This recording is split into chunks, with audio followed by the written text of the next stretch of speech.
Hello, and welcome to the English with Colin Podcast, a podcast for English language learners. My name's Colin, I'm an English teacher in Tokyo, and if you're looking to improve your English skills and gain more confidence in your ability to communicate in English, you've come to the right place. In these episodes, I'll provide you with short conversations in English that cover a range of topics, from everyday situations to more specialised subjects. These conversations are designed to help you practice your listening skills and pick up new vocabulary and grammar along the way. Regular listening practice is key to improving your English, and I hope this podcast will become a valuable resource for you on your language learning journey. So sit back, relax, and enjoy the conversation. And remember, the more you listen, the more you'll learn.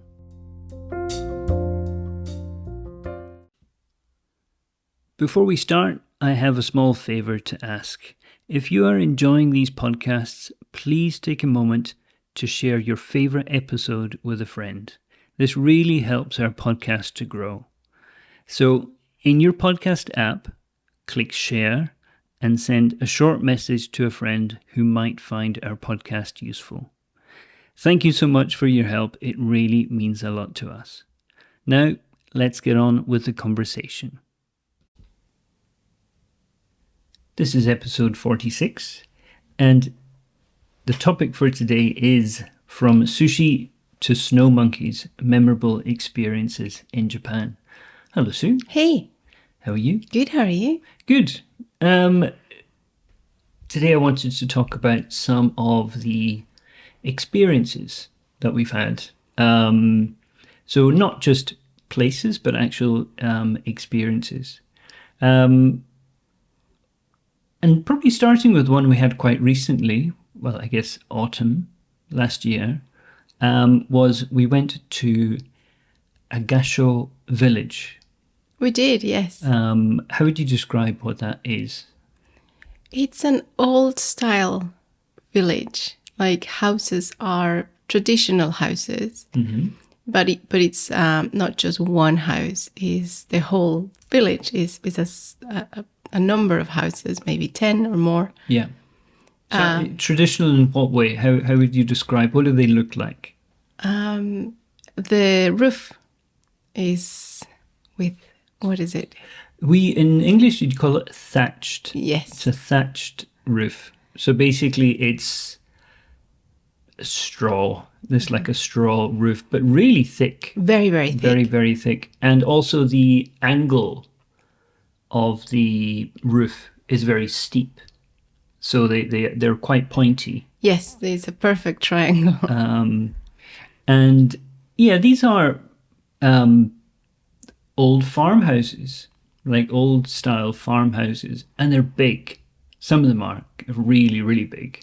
And the place that we stayed in was a place called Ainokura, which is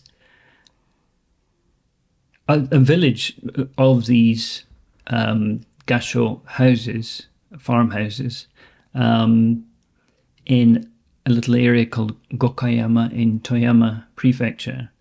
And there's another place in Japan which is more famous, called Shirakawa-go, which is the better known kind of farmhouse village.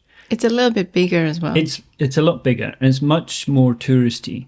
Yes, it has more shops and... There's shops and little kind of little restaurants and little places where you can buy. We actually visited Shirakawa-go when we went to Ainokura.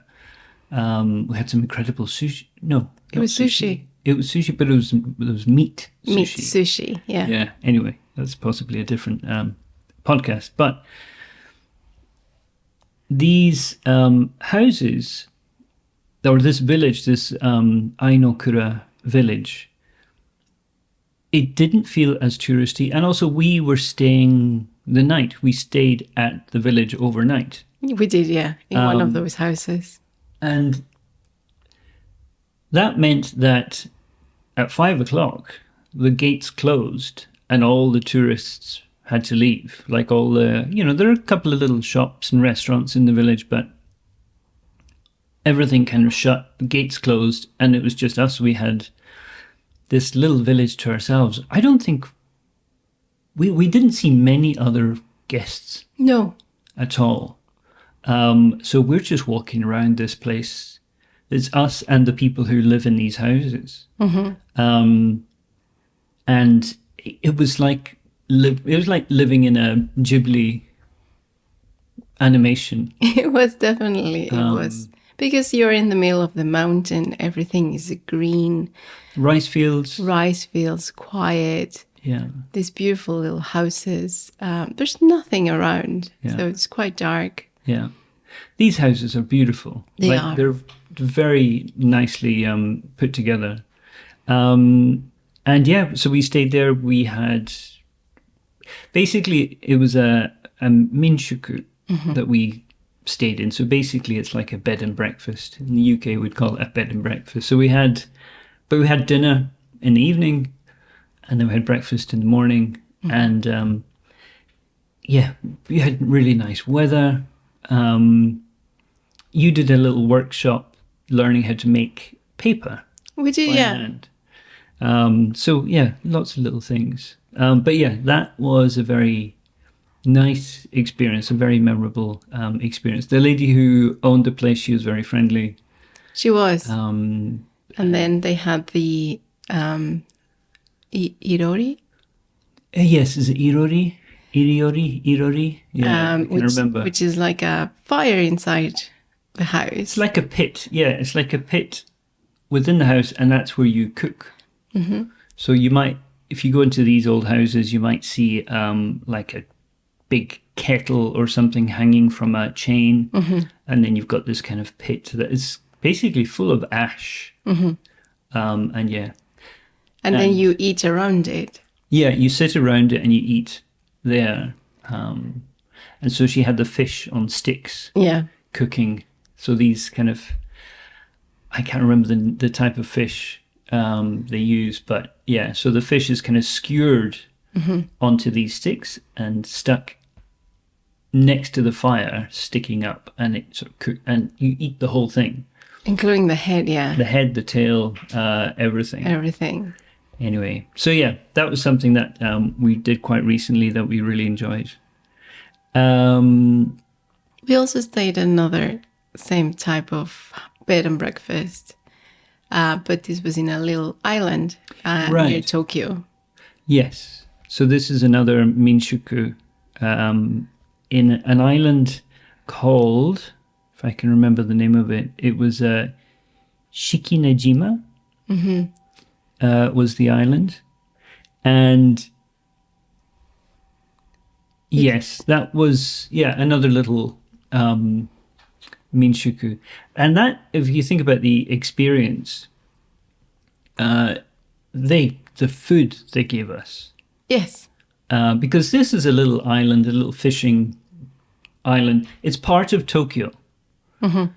It's one of the Tokyo islands, but it's hours by ferry away from Tokyo. And their whole industry is tourism and fishing.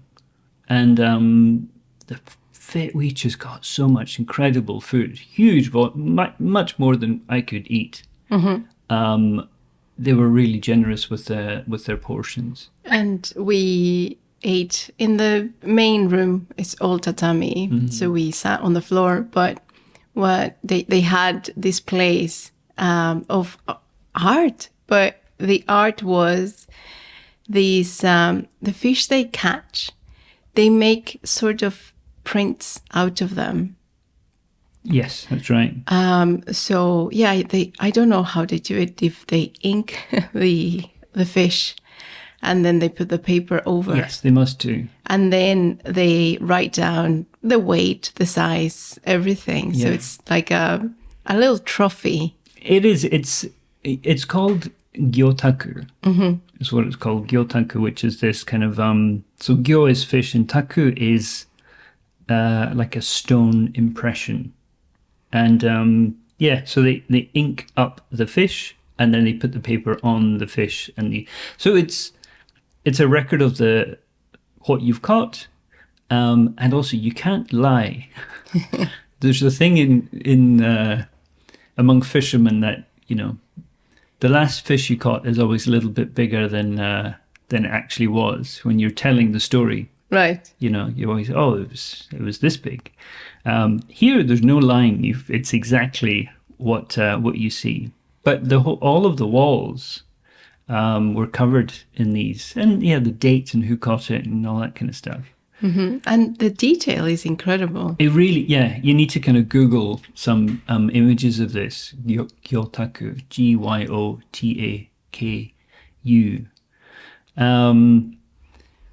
Yeah. So and it's a nice experience because you're there with the family, really. In the island, they have kids. I think both houses, they had kids and they were running around, and the family's in the kitchen. And yeah, you're just part of the household in a way. Indeed. Okay, let's move on. We've got a few more things to talk about.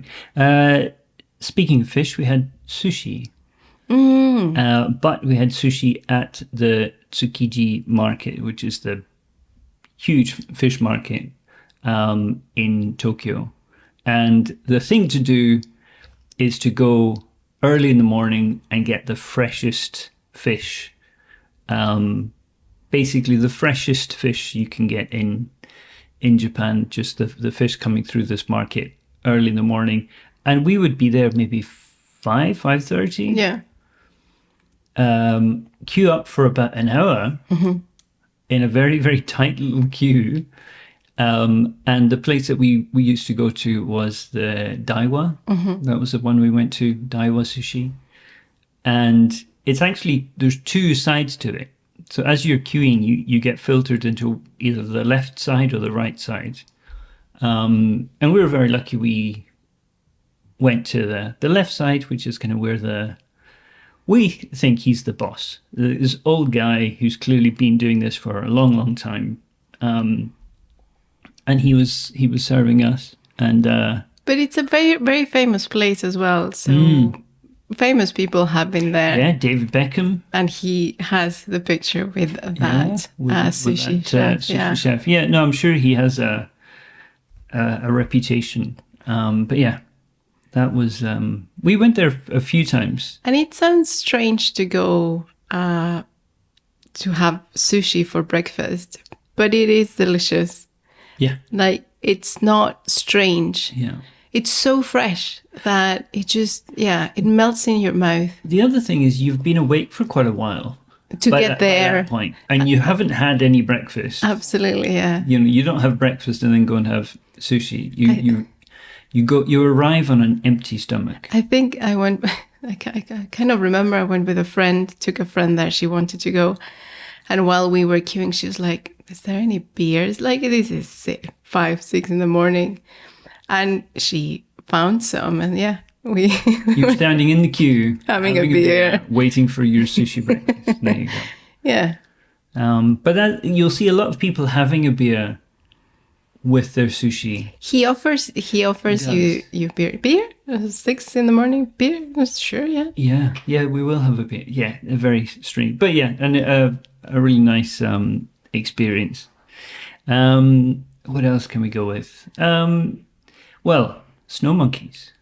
Yeah. This is your first visit to Japan. You came to visit me, and I lived in Niigata at the time, and you came in December. And about 1 hour away from where I lived in Niigata, there is the snow monkeys.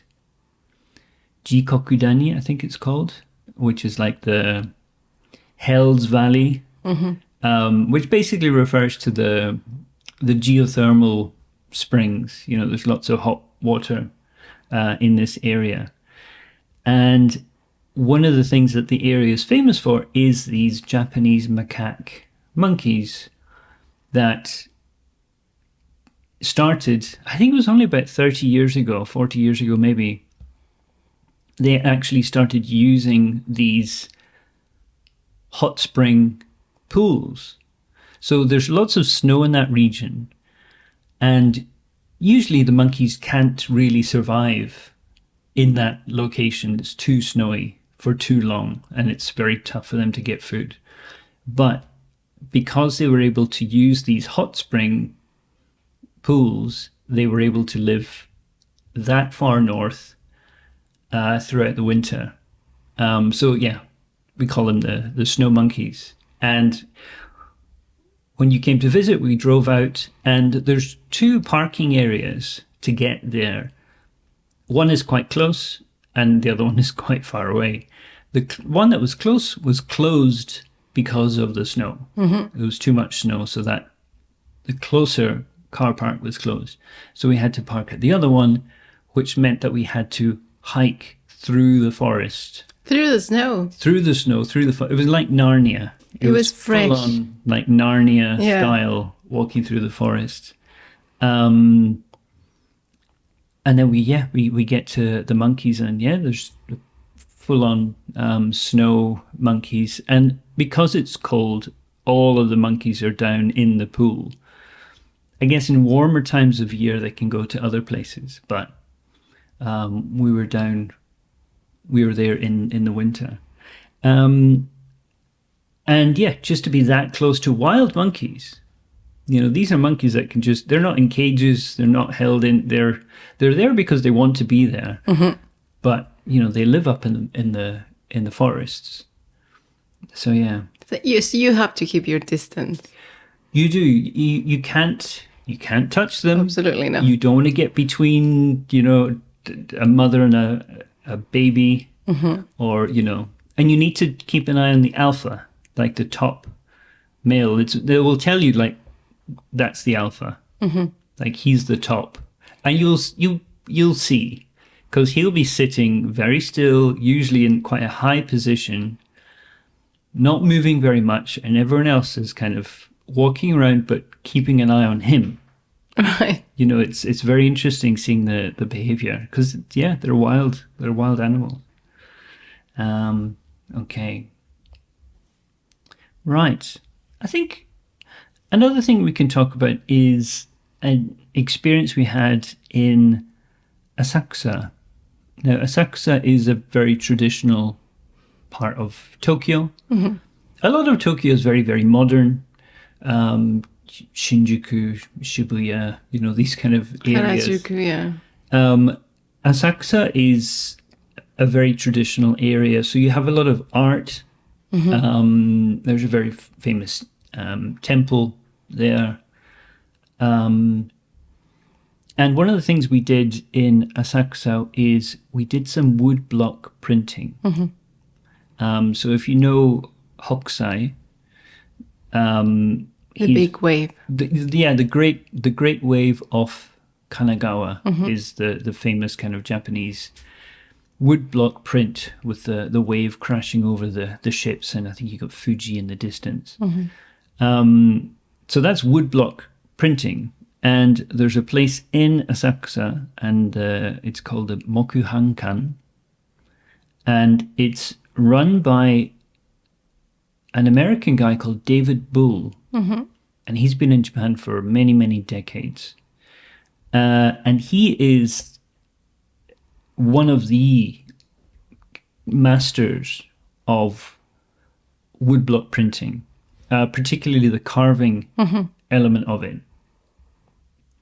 And he has this Mokuhankan studio mm-hmm. where you can go and you can see, the whole process.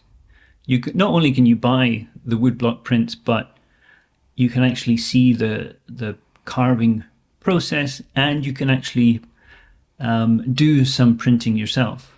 That's what we did. We booked a day, and we went there and made some prints. Yeah, and he teaches you. He's very kind. Yeah. And it's, going through the whole process and all the materials, which are very traditional as well. The materials, the tools all used. The tools. And you understand, like, okay, you've got the first one is basically the kind of basic outline, and then you've got another block, mm-hmm. which has, certain background colors. And then you just build up. I think maybe you had 5 or 6 or 7 different blocks that you need to use. And you see how these very complex pieces of art can be created using this process. So that was really interesting. And I've seen David, I saw a documentary where he kind of talked about his process, and I think he was working with another artist creating a series. But yeah, David Bull, have a look on YouTube. He does a lot of stuff on YouTube. You can see exactly how good he is at what he does. And also the Mokuhankan, I think, is a very interesting place to visit. Yeah, because he has traditional but also modern. Yeah. He'll have like video game or manga style woodblock prints. Incredible. Which, you know, it makes sense that, okay, that those are very Japanese things, but you wouldn't see, typically, you would not see woodblock prints of manga style characters, because it would normally be very traditional images that are done in woodblock print. So yeah, so those are some experiences we've had. We've been here for many, many years. We could talk for hours, and I'm sure we'll come back to this topic in a later episode. And that's a wrap for today's episode of the English with Colin podcast. I hope you enjoyed listening to the conversation and found it helpful in your language learning journey. Remember, the key to mastering a language is regular practice. So make sure you listen to our podcast regularly and keep honing your listening skills. We appreciate your support and feedback.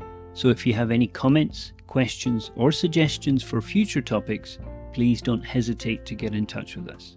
You can find our contact information in the show notes. Thank you for listening, and I look forward to joining you again next time for another conversation in English. Until then, keep practicing and take care.